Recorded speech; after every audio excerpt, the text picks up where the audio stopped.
Just so you understand, I never mentioned the word or the name Israel. Never mentioned it during that conversation. They were all saying I did. So you had to know the story wrong. Never mentioned the word Israel. How's the visit so far, Mr. President? Of course, Joe, no one ever said that the president mentioned Israel in that meeting with the Russians. The focus was on the actual secrets he was spilling to Moscow. And National Security Advisor H.R. McMaster has said that Trump never actually knew the source. Yeah, Mike Barnicle, if you are scoring at home and you're trying to figure out, trying to divide the actions between malicious and just plain out stupid, you can put this on the stupid side. This is like the husband that runs down to the police station and says, hey, my wife's missing and it's not my gun. That's at the bottom of the pond in the back of our house by her body. And the police are like, hold on one second. We're going to cuff you to the radiator here. We need to go check your pond. I mean, admitting to something that nobody charged him of, and yet in so doing revealed himself as the jackass that leaked top secret Israeli intel. By the way, intel about somebody on the inside of a terror organization that killed 20 little girls and their mothers last night. Well, that remains to be seen, Joe, but you're probably right on that. But it's the artful way that the president does this. Prime Minister Netanyahu speaks to the intelligence gathering of both nations, says it's never been better, and then President Trump pauses, reflects for a second, holds his hands up, and then implicates himself by mentioning Israel. And the aspect of this, and we just saw it with the Ron Dermer clip, and you see it, and you watch Netanyahu's reaction, and you're just wondering. By the way, Mike, let me ask you again on the malicious or stupid scale. Again, file that under just plain stupid. Do you know anybody of driving age that does not know that Israel is in the Middle East? No. How can you be 70 years old, almost 71 years old, President of the United States, and not know that Israel is in the Middle East? You know, we were just talking about the president in terms of his reactions and his statements. Is it part Captain Quigg? Is it part John Gotti?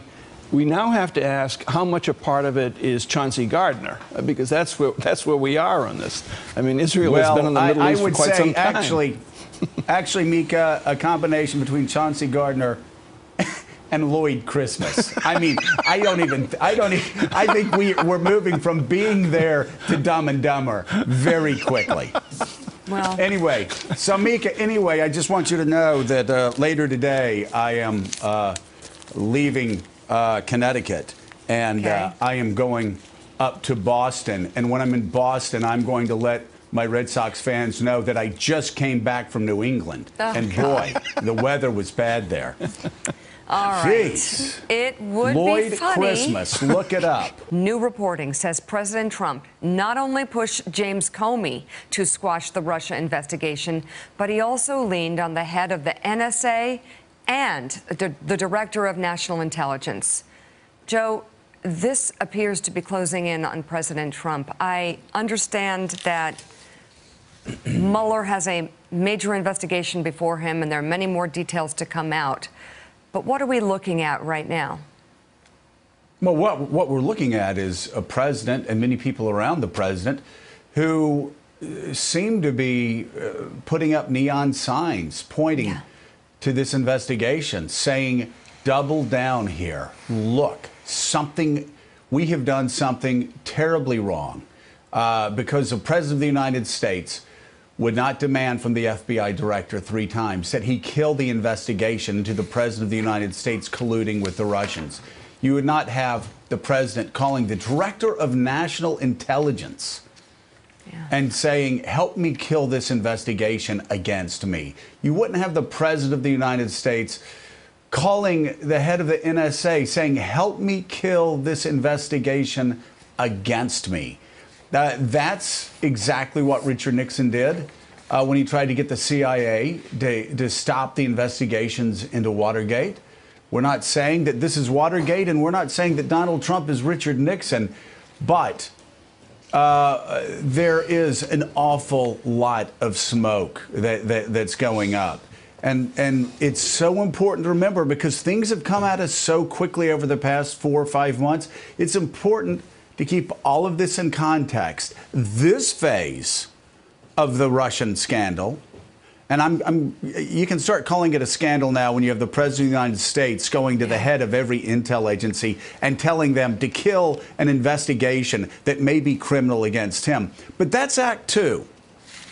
Act 1 is going through the long list of people who now work for Donald Trump in some of the most powerful positions in Washington, D.C., who lied under oath or who failed under oath to, in written forms, to actually lay out their contacts with Russian officials, Russian bankers, Russian business interests, time and time and time again.